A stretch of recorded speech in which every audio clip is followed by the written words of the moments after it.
Jake Morrison had been staring at the same message for 3 hours.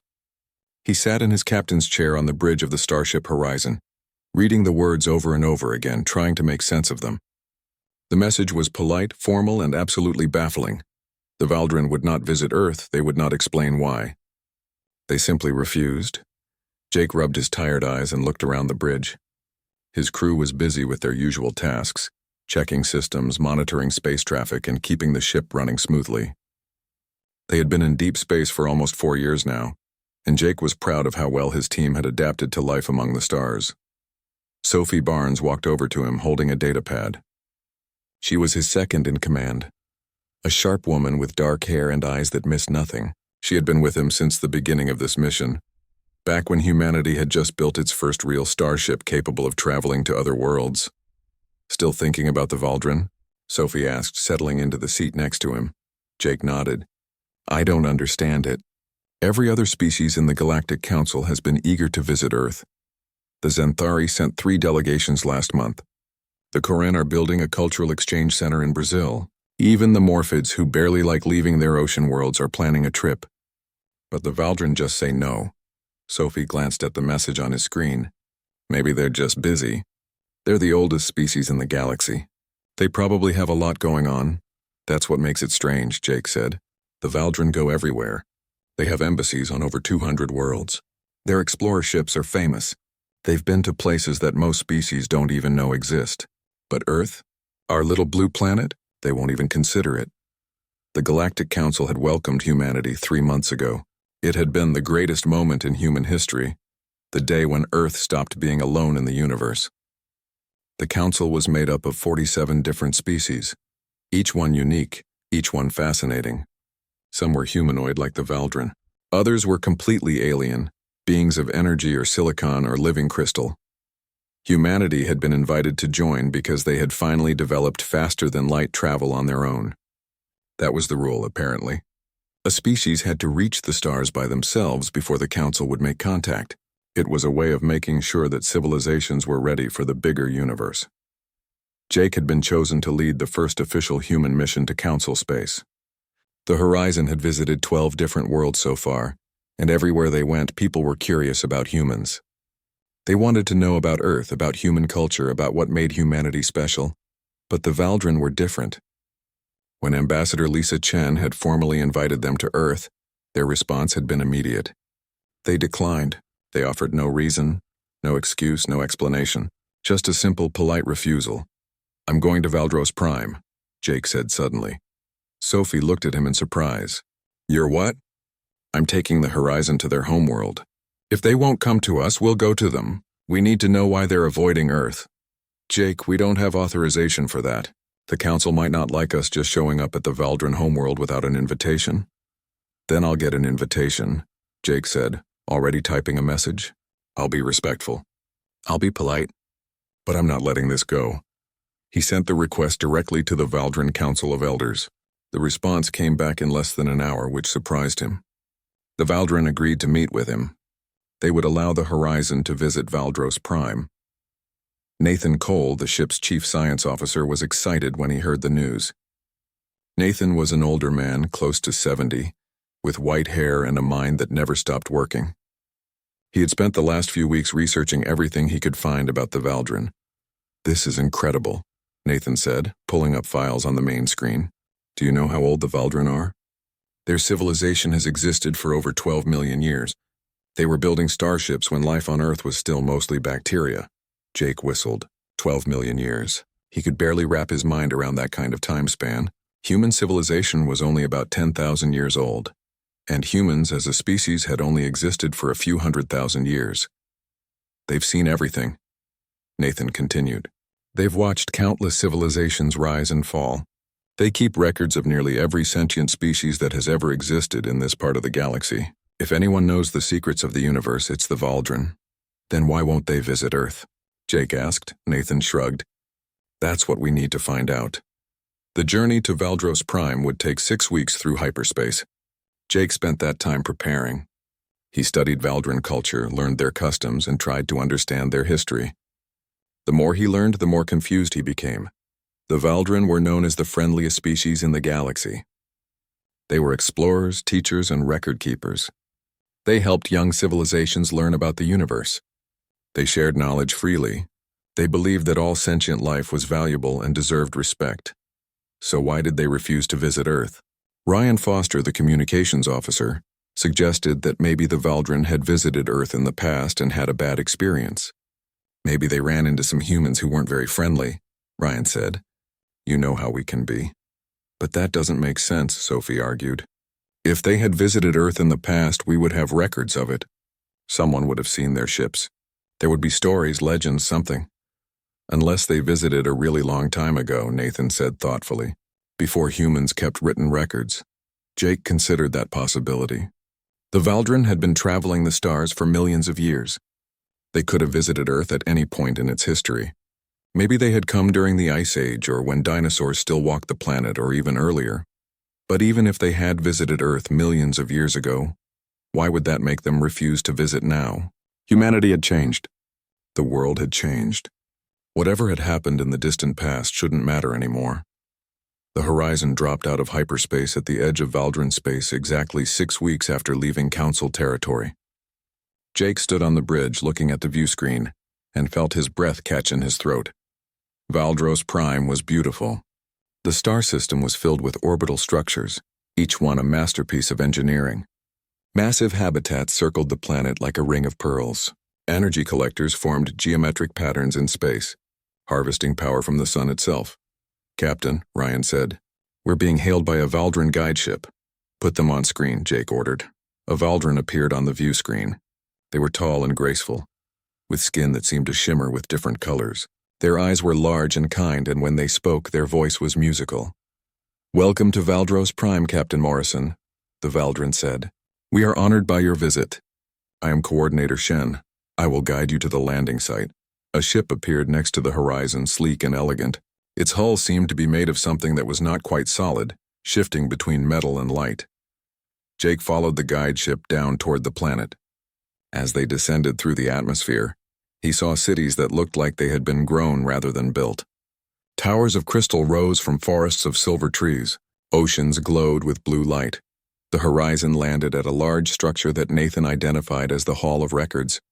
It was enormous, easily visible from orbit, a building designed to hold the history of the entire galaxy. A group of Valdrin waited for them at the landing pad. At the front stood one who was clearly very important. They wore robes that seemed to be woven from starlight, and their eyes held a depth that made Jake feel very young. Captain Morrison, the Valdrin said, bowing slightly. I am Elder Thren. I have lived for 50,000 of your years, and I have been waiting for this meeting. You want to know why my people will not visit Earth? Yes, Jake said simply. Thren looked sad. Come with me, Captain. What I am about to show you will change everything you think you know about your own world. Elder Thren led Jake and his team deep into the Hall of Records. Sophie walked beside Jake, her hand resting on the small recording device attached to her uniform. Nathan followed closely, his eyes wide as he tried to take in everything around them. Ryan stayed near the back, quiet and watchful. The hall was unlike anything Jake had ever seen. The walls seemed to be made of living crystal that pulsed with soft light. Thousands of data storage units lined the corridors, each one containing the history of different worlds, different civilizations, different species. Jake saw labels in languages he could not read, symbols that hurt his eyes to look at, and scripts that seemed to move and change as he watched them. This is where we keep the memories of the galaxy, Thren said, his voice echoing in the vast space. Every world we have visited, every species we have encountered, every significant event in galactic history. It is all here. How many civilizations have you recorded? Nathan asked, unable to contain his curiosity. Over 10,000, Thren replied. Some still exist. Many have fallen. A few transcended into forms we can no longer communicate with. Each one taught us something valuable about the nature of life and intelligence. They walked for what felt like hours, going deeper and deeper into the hall. Jake noticed that the other Valdrin they passed looked at Thren with great respect, bowing or stepping aside to let them pass. Whatever they were about to see, it was clearly important. Finally, Thren stopped in front of a door that looked different from all the others. It was made of dark metal and covered with symbols that seemed to glow with a deep red light. The symbols looked old, ancient even by Valdrin standards. "What I am about to show you is known only to the Council of Elders," Thren said, turning to face Jake. "We have kept this secret for 3 million years. We debated whether to tell you at all, but the Council decided that your people deserve the truth." 3 million years, Sophie repeated, her voice barely above a whisper. Thren placed his hand on the door and it slowly opened. Inside was a small room with a single pedestal in the center. On the pedestal sat a data crystal unlike any of the others Jake had seen. It pulsed with that same red light, almost like a heartbeat. "Before I activate this," Thren said, "I need you to understand something. What you are about to see will be difficult. It may make you angry. It may make you sad. But I ask that you watch it all before you judge us." Jake felt a knot forming in his stomach, but he nodded. "Show us." Thren touched the crystal and the room filled with holographic images. Jake saw a planet floating in space, a planet he recognized immediately. Earth. But something was different about it. The continents were in slightly different positions. The ice caps were smaller. "This is Earth 3 million years ago," Thren explained, "during what your scientists call the Pliocene epoch." The image zoomed in, showing the surface of the planet. Jake expected to see primitive landscapes, maybe some early animals. What he saw instead made his heart stop. Cities. Roads. Structures that reached toward the sky. And beings that walked upright, used tools, and built machines. "What is this?" Nathan breathed, stepping closer to the hologram. "These were the predecessors," Thren said quietly. "They were your ancestors, Captain Morrison. They were an early branch of your evolutionary tree, one that your modern science has never discovered." Jake stared at the images. The predecessors looked almost human, but not quite. They were taller, their faces slightly different, their bodies adapted to a world that was warmer than modern Earth. But they were clearly intelligent. They had built a civilization. "We found Earth by accident," Thren continued. "One of our explorer ships detected unusual energy readings coming from your solar system. When we arrived, we found the predecessors. They had just begun to develop basic space travel. They had satellites in orbit, and were planning their first mission to your moon." The hologram showed Valdrin ships descending to Earth.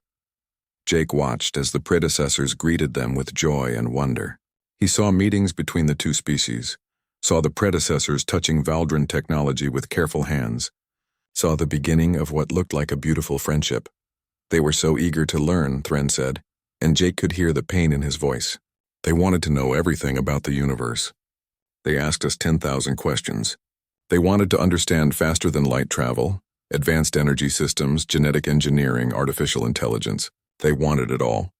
And you gave it to them," Sophie said, beginning to understand. "We did," Thren admitted. "We thought we were helping." The predecessors seemed ready. They had developed spaceflight on their own. They had a unified global government. They had eliminated war and poverty. By all our measurements, they were prepared to join the galactic community. The hologram shifted, showing Valdrin teachers working with predecessor scientists. Jake saw technology being transferred, knowledge being shared, ships being built with Valdrin assistance. "At first, everything went well," Thren continued. "The predecessors built their first hyperspace-capable ship within 2 years. They established colonies on their moon and on the planet you call Mars. They were thriving. But then the images began to change. Jake saw arguments breaking out among the predecessors. He saw their cities becoming more militarized. He saw ships being built that were clearly designed for war rather than exploration. "What happened?" Jake asked, though part of him did not want to know the answer. "They were not ready," Thren said simply. "We gave them millions of years of technological advancement in just a few generations. Their society could not adapt quickly enough. Different groups fought over who should control the new technology. Old tribal divisions that they thought they had overcome came back stronger than ever." The hologram showed the predecessor civilization beginning to tear itself apart. Peaceful debates turned into violent conflicts. Cities that had stood for centuries were destroyed in moments. Ships that were meant to explore the stars were turned into weapons. "We tried to help," Thren said. "We sent mediators. We offered to take back the technology. We begged them to stop. But they would not listen. The technology we had given them had become too important. Each faction believed that if they could just control it all, they could rule the entire planet." Jake watched in horror as the predecessor civilization collapsed. The war escalated beyond anything he could have imagined. Weapons designed for mining asteroids were used to attack cities. Energy systems meant to power entire continents were weaponized. The predecessors, in their desperation to win, destroyed the very world they were fighting over. How long did the war last? Nathan asked, his voice shaking. 73 years, Thren replied. By the end, there were no winners. The predecessor population had been reduced from 8 billion to less than 10 million. Their cities were in ruins. Their technology was destroyed. The survivors scattered into small groups, barely able to feed themselves. The hologram showed the aftermath. Jake saw the few remaining predecessors living in caves using stone tools, hunting animals with primitive weapons. In just a few generations, they had lost everything. All the knowledge, all the technology, all the progress they had made was gone. We watched them regress, Thren said. We watched them forget how to read their own language. We watched them forget that they had once built cities and traveled to other worlds. We watched them become primitive again, and we knew it was our fault. Sophie spoke up, her voice angry. Why didn't you help them rebuild? Why did you just watch them fall? Because we had already done enough damage, Thren replied, meeting her gaze. We realized too late that we had broken the most important rule of contact with younger species. We had given them power without wisdom, technology without understanding. If we had tried to help them rebuild, we would have just repeated the same mistake. The hologram showed Valdrin ships leaving Earth's orbit. Jake felt a deep sadness wash over him as he watched the predecessors alone again, struggling to survive on a world they had nearly destroyed. We made a decision, Thren said. We would leave Earth alone. We would let the survivors and their descendants develop naturally, at their own pace without our interference. If they were meant to reach for the stars again, they would do it on their own terms. But you didn't just leave, Nathan said, pointing at the hologram. You did something else. Thren nodded slowly. Yes, we erased all evidence of the predecessor civilization. We buried their cities deep underground. We used our technology to help the planet heal from the war's damage. We made sure that when the survivors eventually evolved into modern humans, they would have no memory of what had come before. You erased an entire civilization from history, Jake said, struggling to process what he was hearing. We did, Thren confirmed, and we have carried the guilt of that action for 3 million years. Every Valdrin knows the story of the predecessors. It is taught to our children as a warning about the dangers of arrogance and the importance of patience. We swore that we would never again share advanced technology with a species that was not ready for it. The hologram faded, leaving the room in darkness except for the soft glow of the crystal. Jake stood in silence, his mind racing. Everything he thought he knew about human history had just been turned upside down. So that's why you won't visit Earth, Sophie said. Because you're... Jake could not sleep. He lay in the quarters the Valdrin had provided, staring at the ceiling, watching patterns of light move across its surface. The room was comfortable, almost too comfortable, but his mind would not stop racing. Humanity had ancestors who reached for the stars. They had built cities, developed technology, and made contact with aliens. And then they had destroyed themselves with weapons they were not ready to handle. He got up and walked to the window. Valdros Prime stretched out below him, a city of light and crystal that had stood for millions of years. The Valdrin had learned from their mistakes. They had built a civilization that lasted, that grew slowly and carefully, that never reached too far too fast. The predecessors had not been so lucky. A soft knock on the door pulled him from his thoughts. Come in, Jake said. Sophie entered, looking as tired as he felt. Can't sleep either? She asked. No, you? She shook her head and sat down in a chair near the window. I keep thinking about them. The predecessors. They were us, Jake. Maybe not exactly us, but close enough. And they destroyed themselves. With help from the Valdrin, Jake added. Is that fair? Sophie asked. The Valdrin were trying to help. They thought the predecessors were ready. Jake sighed. I don't know what's fair anymore. The Valdrin gave them technology, sure, but the predecessors chose to use it for war. They chose to fight each other instead of working together. But maybe they wouldn't have had the ability to fight like that without Valdrin weapons, Sophie countered. Maybe if they had developed that technology on their own, over thousands of years, they would have learned the wisdom to use it properly. It was the same argument that had been going through Jake's head for hours. Who was responsible? The Valdrin for sharing too much too soon? Or the predecessors for not being wise enough to handle what they were given? Maybe both. Maybe neither. Maybe it was just a tragedy with no clear villain. Nathan appeared in the doorway holding a datapad. I thought I might find you two here, he said. I've been going through the data that Thren gave us access to. There's more to this story. More? Jake asked. What else could there be? Nathan sat down and activated his datapad, projecting a hologram into the air between them. I've been looking at the timeline. The predecessor civilization lasted about 12,000 years before they made contact with the Valdren. That's longer than all of modern human history. So they were stable, Sophie said. They had proven they could maintain a civilization. Exactly, Nathan agreed. And according to the Valdren records, the predecessors had eliminated major warfare about 3,000 years before first contact. They had a global government that actually worked. They had solved most of their environmental problems. By any reasonable measure, they were ready. Jake frowned, but they weren't ready. We saw what happened. That's what bothers me, Nathan said, zooming in on a section of the timeline. Look at this. The collapse didn't start immediately. For the first 18 years after contact, everything was fine. The predecessors were handling the new technology well. They built 3 successful colonies in their solar system. They were trading with other species. Everything looked good. So what changed? Sophie asked. Nathan pulled up another file. This is where it gets interesting. A Valdren ship arrived with a cargo of what the records call advanced consciousness expansion technology. It was some kind of genetic enhancement that was supposed to increase intelligence and mental capacity. Jake felt his stomach drop. Let me guess. The predecessors wanted it. Desperately, Nathan confirmed. And the Valdren gave it to them.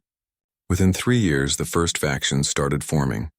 Groups that had received the enhancement versus groups that hadn't. Groups that wanted everyone to be enhanced versus groups that thought it was wrong to change what they called the natural mind. And then the war started, Sophie said quietly. Nathan nodded. It wasn't the technology itself that destroyed them. It was the inequality created by that technology. Once some predecessors became enhanced and others didn't, the society couldn't hold together.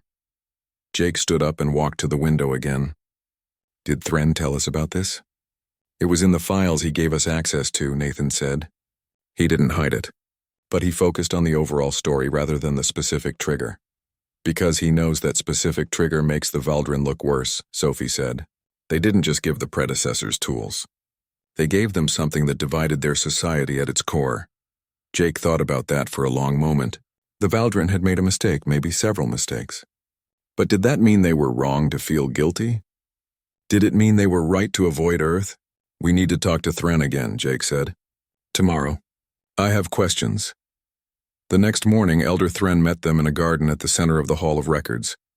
The space was filled with plants from 1,000 different worlds, all somehow growing together in harmony. Water flowed through carefully designed channels, and the sound of it was peaceful. Good morning, Captain Morrison, Thren said, bowing slightly. Did you rest? Not really, Jake admitted. I have questions about the predecessors. I expected you would, Thren replied, gesturing for them to sit on benches near a fountain. Ask whatever you wish.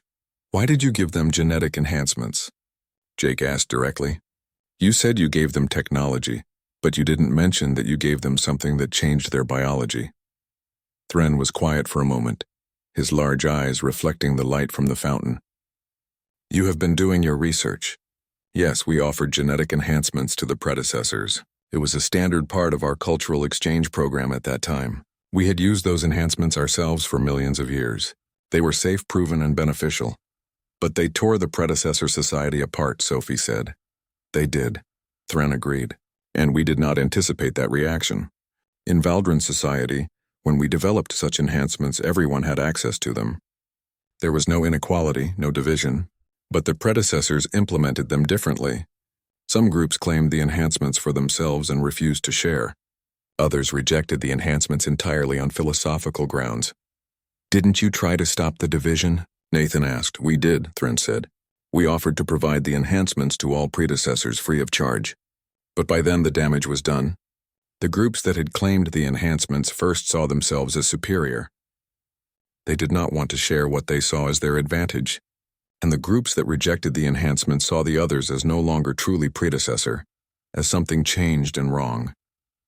Jake shook his head. So you gave them a gift that became a curse. Yes, Thren said simply. That is an accurate way to describe it. We thought we were helping them become better, stronger, more capable. Instead, we gave them a reason to see each other as enemies. How many other species have you made this mistake with? Sophie asked, her tone sharp. Thren looked at her steadily. The predecessors were the third. After them, we changed our entire approach to contact with younger species. We now wait much longer before offering any kind of biological enhancement. We study a species for thousands of years before we share anything that could change them fundamentally, and we never ever share such technology unless the entire species agrees to accept it together. 3 species, Jake repeated. You destroyed 3 civilizations? We contributed to the destruction of 3 civilizations, Thren corrected gently.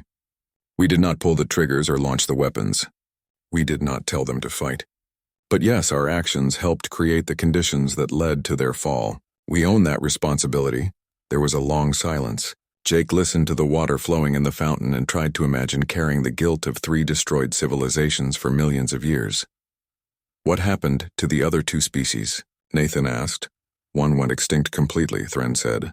The war they fought left their world uninhabitable. The survivors fled to space, but they were not ready for that life. They died out within 3 generations. The other species survived, but regressed to a pre-industrial state. We monitored them for 500,000 years, but they never developed spaceflight again. Eventually, their star went nova. We evacuated the last of them to a colony world, but they number only a few 100,000 now. And the predecessors became us, Jake said. Yes, Thren confirmed. Of the 3 species we harmed, yours is the only one that recovered and reached for the stars again. That is why I agreed to see you, Captain Morrison. That is why I showed you the truth. Because humanity proved that the predecessor's spirit was not destroyed, only delayed. Sophie leaned forward. You've been monitoring our radio signals for thousands of years. You knew we were developing technology again. You knew we were heading toward spaceflight. Why didn't you make contact sooner? Why didn't you warn us about what happened to the predecessors? Because we swore we would never interfere with Earth again, Thren said.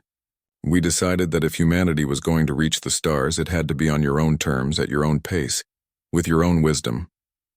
We would not guide you. We would not help you. We would not hinder you.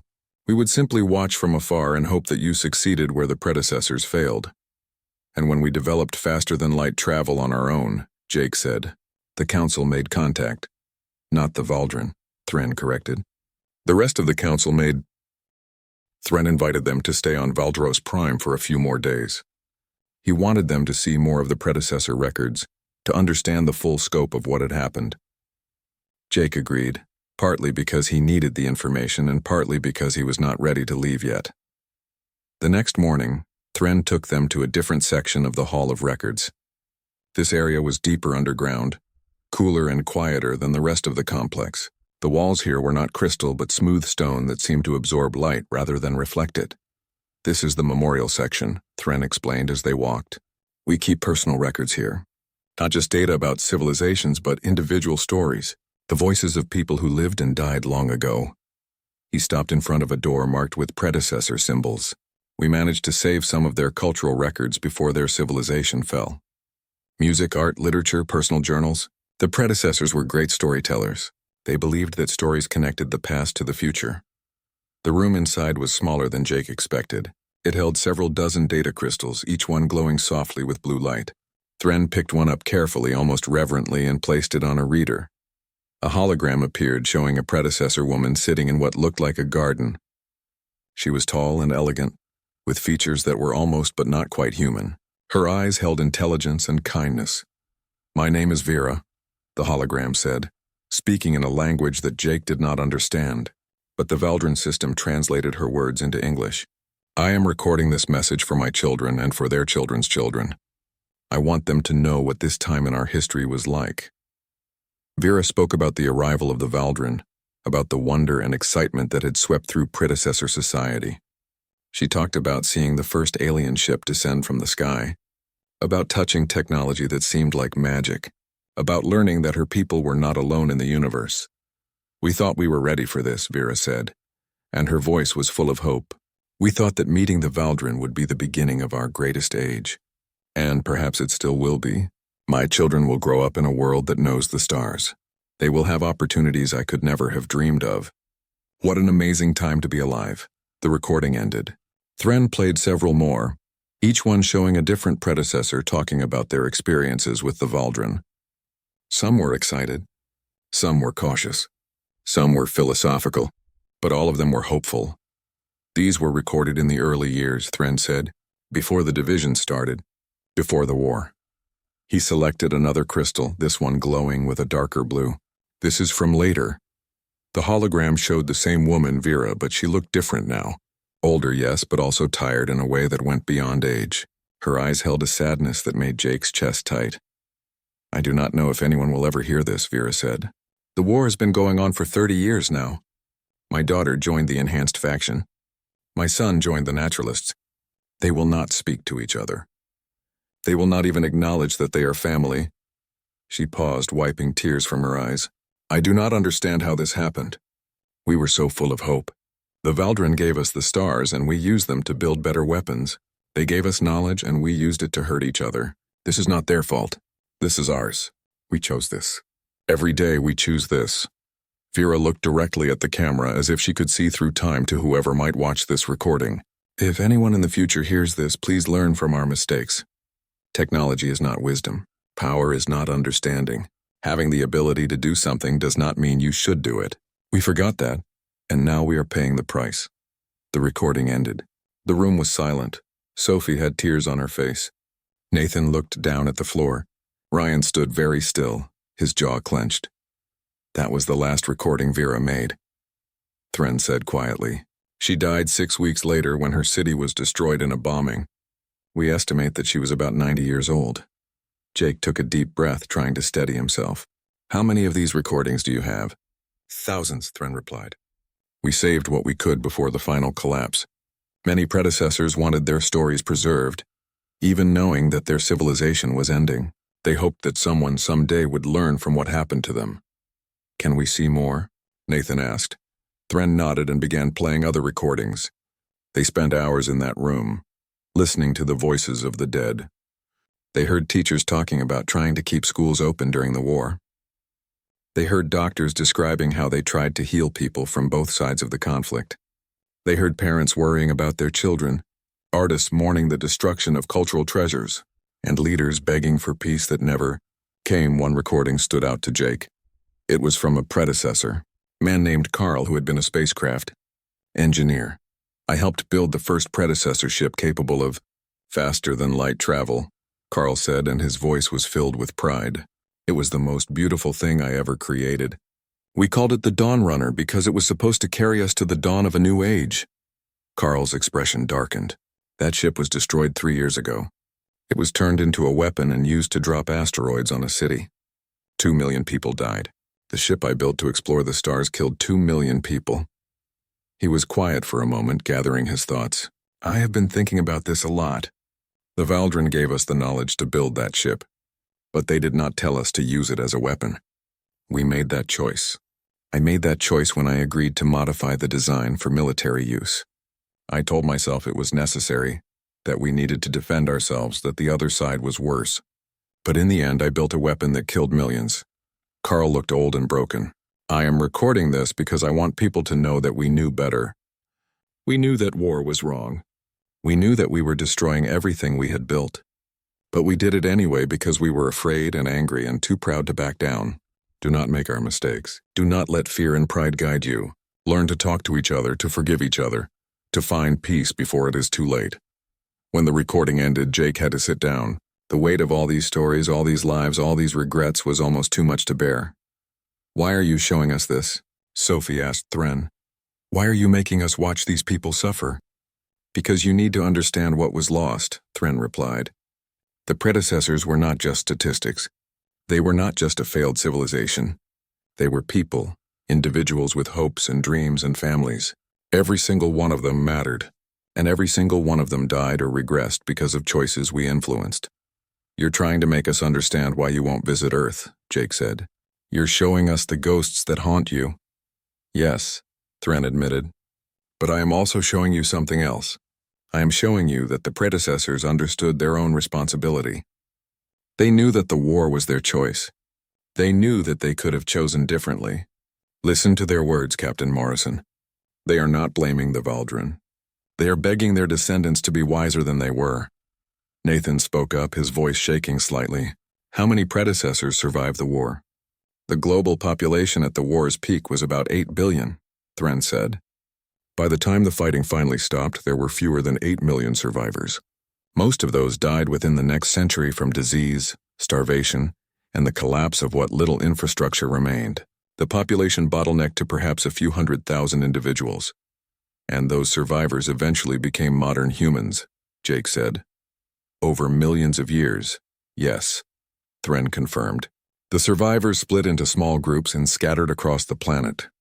They lost the ability to maintain their technology. Within a few generations, they forgot how to read and write. Within a few centuries, they had forgotten that they were once a spacefaring civilization. They became hunter-gatherers again, starting over from almost nothing. Sophie stood up and walked to the wall, placing her hand against the cold stone. But they survived. Somehow they survived and eventually became us. Yes, Thren said. And that is perhaps the most remarkable part of the story. The predecessors' descendants did not give up. They adapted, they evolved, they slowly rebuilt. It took millions of years, but humanity eventually reached for the stars again. You succeeded where your ancestors failed. Jake looked at the data crystals, each one containing the voice of someone who had been dead for 3 million years. I want to bring these back to Earth, he said suddenly. I want people to hear these stories. Thren looked surprised. You wish to share the predecessors' history with modern humans? Yes, Jake said firmly. These are our ancestors. Their story is our story. People deserve to know where we came from, even if that history is painful. The Council will need to approve such a release, Thren said slowly. This information has been classified for 3 million years. Then ask them, Jake said. Tell them that humanity wants to know the truth about our past. Tell them that we want to learn from the predecessors' mistakes so we do not repeat them. Thren was quiet for a long moment, his ancient eyes studying Jake's face. You are not afraid of this knowledge? You do not fear that it will disturb your civilization? Of course I'm afraid, Jake admitted. This will change everything we thought we knew about human history. The Valdrin Council of Elders met for 3 days to discuss Jake's request. During that time, Jake and his crew were given the freedom to explore Valdros Prime. They visited museums that held artifacts from civilizations millions of years old. They walked through gardens that contained plants from worlds that no longer existed. They talked with Valdrin citizens who shared stories of their long lives and the lessons they had learned over thousands of years. On the 3rd day, Thren came to find Jake. The elder looked tired, which surprised Jake. He had not thought beings as old as the Valdrin could show fatigue. The council has made their decision, Thren said. They wish to speak with you directly. Jake followed Thren to the council chamber, a circular room at the top of the tallest tower in the Hall of Records. The walls were transparent, offering a view of the entire city and the sky beyond. 12 elders sat in a circle, each one ancient beyond human comprehension. Captain Morrison, the eldest of them, spoke. A Valdrin whose skin had faded to almost white with age. I am called Shin. I have lived for 200,000 years, and in that time I have witnessed both the greatest triumphs and the deepest shames of my species. The predecessors were before my time, but their story has shaped every decision our council has made since. Jake stood in the center of the circle, feeling very small and very young. Thank you for seeing me, Elder Shen. You have made a bold request, Shen continued. You wish to take the predecessors' records back to Earth, to share them with all of humanity. You understand that this information will change your world? Yes, Jake said. I understand, but I believe it is the right thing to do. Another elder spoke, her voice soft but clear. The Valdrin have kept many secrets over the millennia. We have hidden painful truths from other species because we believed it was kinder to let the past stay buried, but perhaps we were wrong. Perhaps hiding the truth only allows mistakes to be repeated. A third elder leaned forward. We have been debating not just whether to give you the predecessor records, but whether the Valdrin should finally end our self-imposed exile from Earth. If we share this history with you, we should be willing to face the consequences of our actions directly. Jake felt his heart race. You're considering visiting Earth? Some of us are, Shen said. Others believe that Earth should remain forbidden to us, that our shame is too great. The debate has been intense. May I speak? Jake asked. You may, Shen replied. Jake took a deep breath, organizing his thoughts. I have spent the last few days learning about the predecessors. I have heard their voices. I have watched their civilization fall. And I have seen the guilt that the Valdren carry for the part you played in that fall. He looked around the circle, meeting the eyes of each elder. But I have also learned something else. The predecessors knew they were responsible for their own choices. They said so themselves in the recordings you preserved. They did not blame the Valdren. They blamed themselves for not being wise enough to handle the gifts they were given. That does not absolve us of our guilt, one of the elders said. No, Jake agreed, but it means you do not have to carry that guilt alone. The predecessors are our ancestors. Their mistakes are part of our heritage. We share the responsibility for remembering them and learning from what they did wrong. Shen tilted his head thoughtfully. What are you suggesting, Captain Morrison? I am suggesting that the Valdren stop punishing themselves for something that happened 3 million years ago, Jake said. I am suggesting that you visit Earth not as the species that failed the predecessors, but as the species that helped modern humanity reach the stars by leaving us alone to develop at our own pace. You see our abandonment of Earth as a positive thing? Another elder asked, surprised. I do, Jake said. You learned from your mistake with the predecessors. You did not repeat it with us. You watched from a distance and let us make our own choices, our own mistakes, our own triumphs. You gave us the greatest gift possible, the gift of developing our own wisdom instead of borrowing yours. The elders were quiet, considering his words. Thren stood to the side, watching with an expression that Jake could not quite read. Humanity has made many mistakes in our history, Jake continued. We have fought wars, destroyed our environment, committed terrible acts against each other. But we also learned from those mistakes. We got better, we grew up, and we did it on our own, without anyone holding our hand or giving us easy answers. You think the predecessors would have succeeded if we had not interfered at all? Shen asked. I think they might have, Jake said, or they might have destroyed themselves anyway. There is no way to know. But what I do know is that modern humanity succeeded because we had to struggle. We had to earn every advancement. We had to learn the hard way that power without wisdom leads to destruction. Sophie, who had been standing quietly near the door, spoke up. If I may add something, Captain? Shem nodded. Please. I have been thinking about the genetic enhancements that divided the predecessors, Sophie said. Humanity has developed similar technologies. We have genetic engineering, artificial intelligence, and neural enhancements. We are facing the same questions that the predecessors faced. And how is humanity handling those questions? An elder asked. Carefully, Sophie said. We debate them constantly. We have international agreements about what is ethical and what is not. We do not always agree, and sometimes we make mistakes, but we are trying to be thoughtful about the power we are gaining. Because you remember your own history of misusing technology, Thren said. Understanding, exactly, Sophie confirmed. We nearly destroyed ourselves with nuclear weapons. We damaged our environment with pollution. We use technology to oppress and control people. We know what happens when power is used unwisely because we have done it ourselves. And you believe the predecessor's story will help you make better choices? Shen asked. I believe it will remind us of the stakes, Jake said. It will show us what happens when a civilization gains too much power too quickly. It will be a warning, but also a source of hope, because we are proof that recovery is possible. The elders conferred among themselves in low voices, speaking in a language that Jake could not understand. The conversation lasted for several minutes, and Jake tried to remain patient, though his nerves were stretched tight. Finally, Shen raised a hand, and the other elders fell silent. We have reached a decision, Captain Morrison. The Council will grant your request. You may take the predecessor records back to Earth. You may share them with all of humanity.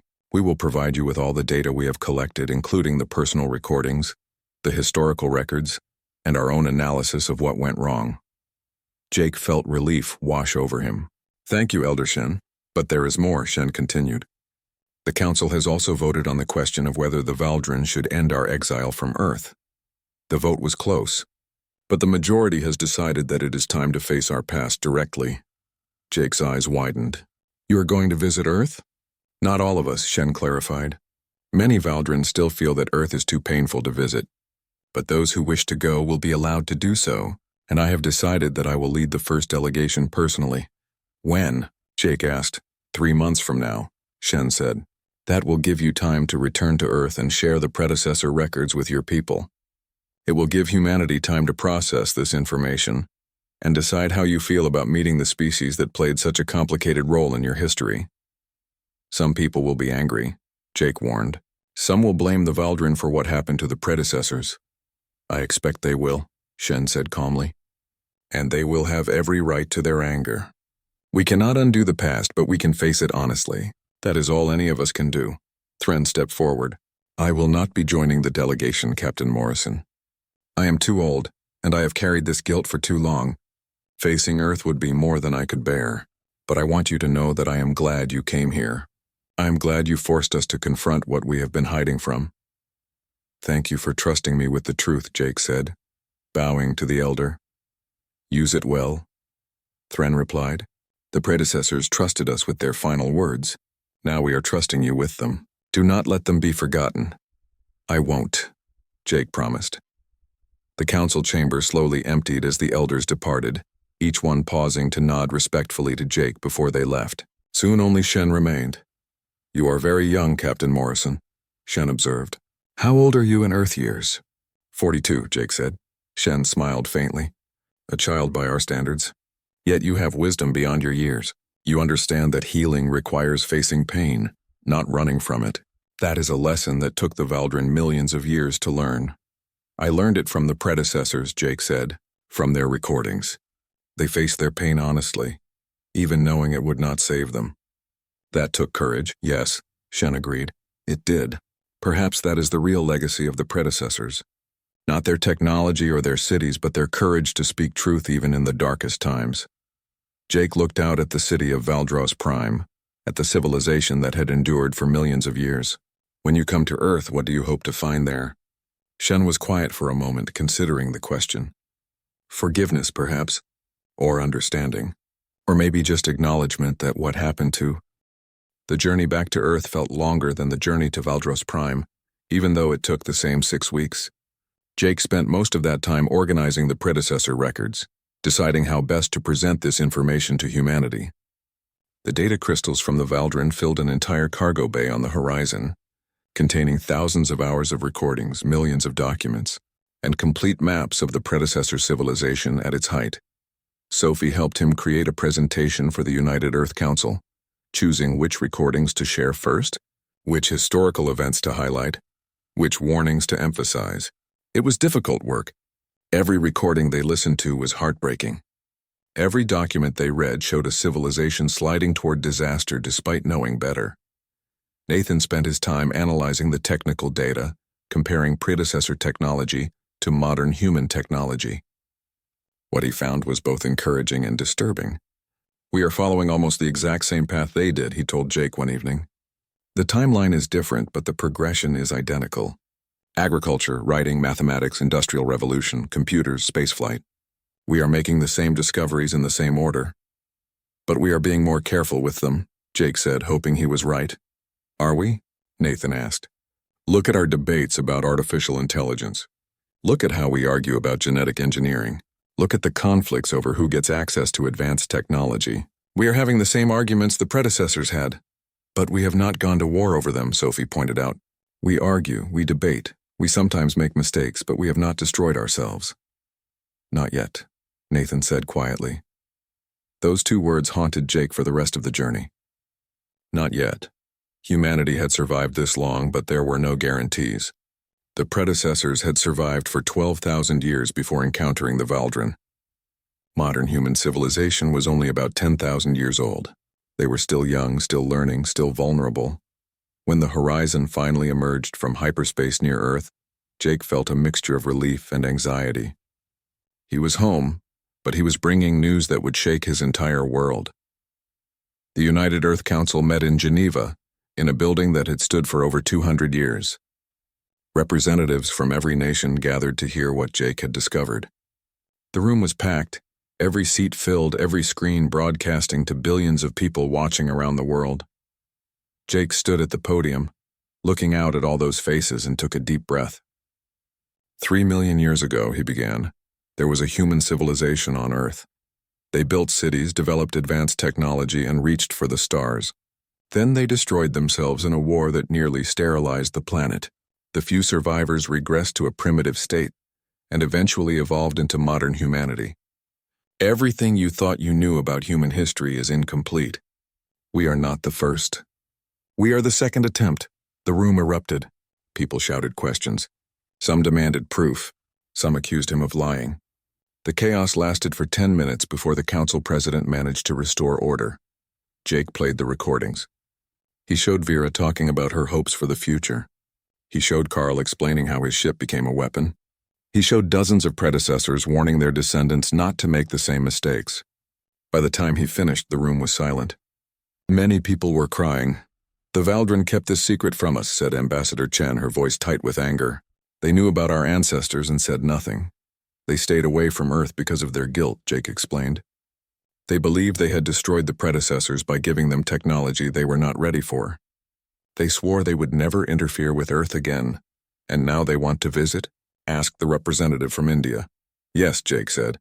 "In 3 months, a Valdren delegation led by Elder Shen will arrive. They want to face what happened, to acknowledge their role in the predecessors' fall, and to meet the descendants of the civilization they failed to help." The debate raged for hours. Some wanted to refuse the Valdren delegation, to send them away as punishment for keeping secrets. Others wanted to welcome them, to show that humanity was capable of forgiveness. Still others wanted to demand reparations, though no one could agree on what form those reparations should take.